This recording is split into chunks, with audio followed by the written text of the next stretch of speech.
Ticket দিল না তৃণমূল, ফের কি তাহলে বিজেপিতে যাচ্ছেন অর্জুন সিং? তৃণমূলের বিরুদ্ধে বিশ্বাসঘাতকতার অভিযোগে সুর চড়ালেন ব্যারাকপুরের সাংসদ। শুভেন্দুর মন্তব্যে বাড়ল অর্জুনের পদ্মযোগের জল্পনা। না, কোনো হতাশা নেই। ফুল বদলে কেউ টিকিট পেলেন, কেউ পেলেন না, যেমন ব্যারাকপুরের সাংসদ অর্জুন সিং।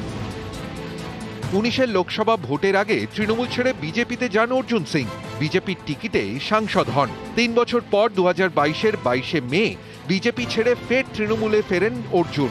এবার 24-এর লোকসভা ভোটে সেই অর্জুন সিংকে টিকিট দিল না তৃণমূল। তারপর সুর চড়ালেন অর্জুন। আমাকে বলা হয়েছিল ব্যারাকপুরে টিকিট দেওয়া হবে। কে বলেছিল?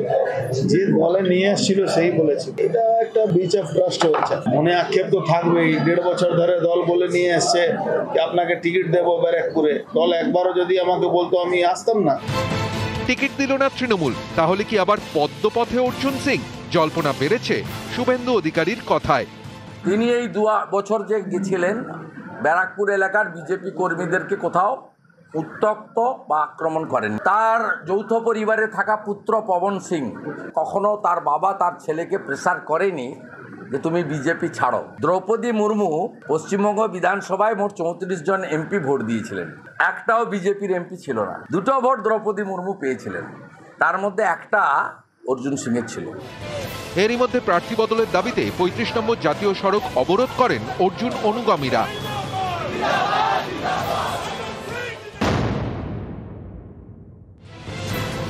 এবার টিকিট পাননি বর্ধমান পূর্বের তৃণমূল সাংসদ সুনীল মণ্ডল। 2014 সাল থেকে বর্ধমান পূর্বের তৃণমূল সাংসদ সুনীল। 2021-এর ভোটের আগে বিজেপির সঙ্গে তার ঘনিষ্ঠতা বাড়ে। অমিত শাহের যে সভায় শুভেন্দু অধিকারী বিজেপিতে যোগ দেন, সেই সভায় হাজির ছিলেন সুনীল মণ্ডলও। 21-এ বিজেপির স্বপ্নভঙ্গের পর আবার তিনি তৃণমূলে। এবার অবশ্য সুনীল মণ্ডলকে প্রার্থী করেনি তৃণমূল। মতুয়া প্রভাবিত বিধানসভা আসন রানাঘাট দক্ষিণ। 21-এ বিজেপির টিকিটে এই আসন থেকে বিধায়ক হন মুকুটমণি অধিকারী। গত বৃহস্পতিবার সেই মুকুটমণি ফুল বদলে তৃণমূলে। এবার রানাঘাট লোকসভা আসনে তিনিই তৃণমূলের প্রার্থী।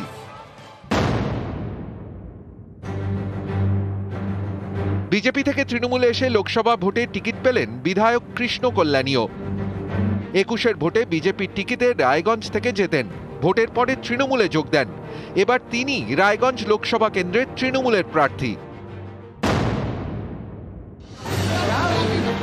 21-এর ভোটের আগে তৃণমূল ছেড়ে বিজেপিতে যান বিশ্বজিৎ দাস। বিজেপির টিকিটেই বিধায়ক হন। 21-এর ভোটের পর তিনি ফের তৃণমূলে যোগ দেন।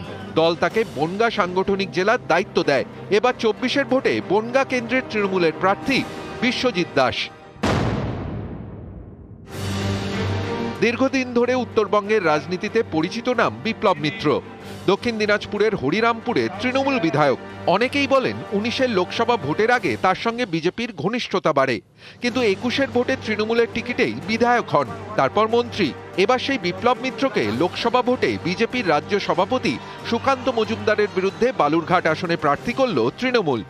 আমার সমস্ত রকম ইচ্ছা শক্তি দিয়ে আমি চেষ্টা করব যাতে মমতা ব্যানার্জিকে আমি বালুরঘাট লোকসভা সিটটা উপহার দিতে পারি। রবিবার ব্রিগেড থেকে 42 আসনেই প্রার্থী ঘোষণা করে তৃণমূল। তালিকা থেকে বাদ গিয়েছেন তৃণমূলের 5 সাংসদ। যাদবপুরের সাংসদ মিমি চক্রবর্তী, বসিরহাটের নুসরাত জাহান, আরামবাগের অপরূপা পোদ্দার, বর্ধমান পূর্বে সুনীল মণ্ডল এবং মথুরাপুরের সাংসদ CM জাটুয়া। তৃণমূলের তালিকায় 26টি আসনে নতুন মুখ। 11 জন বিধায়ককে এবার লোকসভা ভোটে টিকিট দেওয়া হয়েছে। এর মধ্যে 2 জন মন্ত্রী, বিপ্লব মিত্র এবং পার্থ ভৌমিক। নিউজ 18 বাংলা।